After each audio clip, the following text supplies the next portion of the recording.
Haven't done one of these in a moment, so this is a walkthrough of a video really quick. I had an investor buyer come here. I just want to point out things that maybe not everybody will notice. These kitchen cabinets have been painted. You can obviously tell by the inside, but I can usually tell as soon as I see them. This has been also kind of a countertop paint done on it, along with the wall, the backsplash. This house has got a lot of paneling inside.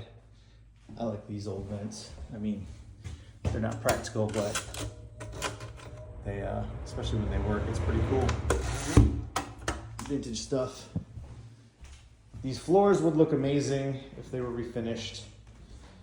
So that is worth keeping in mind. But again, we got paneling in here, and I have drop ceilings. I'm always suspicious when I see a drop ceiling. Usually there was some kind of work or damage, and at the time it was cheaper to do that.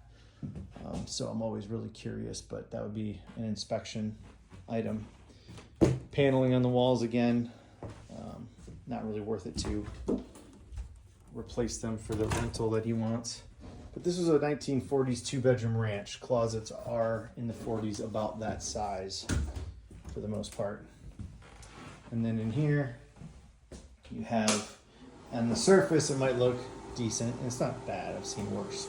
And this is obviously up for debate depending on what your threshold for bad and good is, but they also painted this. This is an insert surround, but they've also glazed it.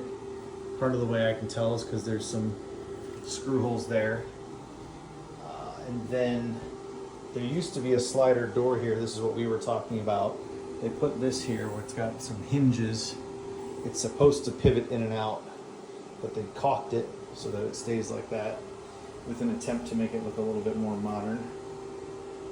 Bidet. Get yourself a bidet. There we jam. Let's see. Interesting light fixture with the fan.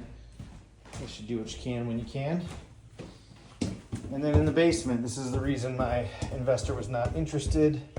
If you can see right here, you've got some moisture trying to get through.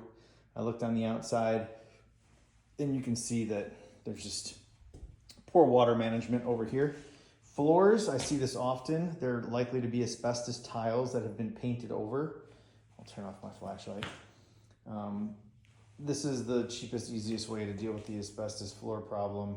You don't want to break them to kick up the dust, and mitigation removal can cost a lot of money. So sometimes most people just cover them up.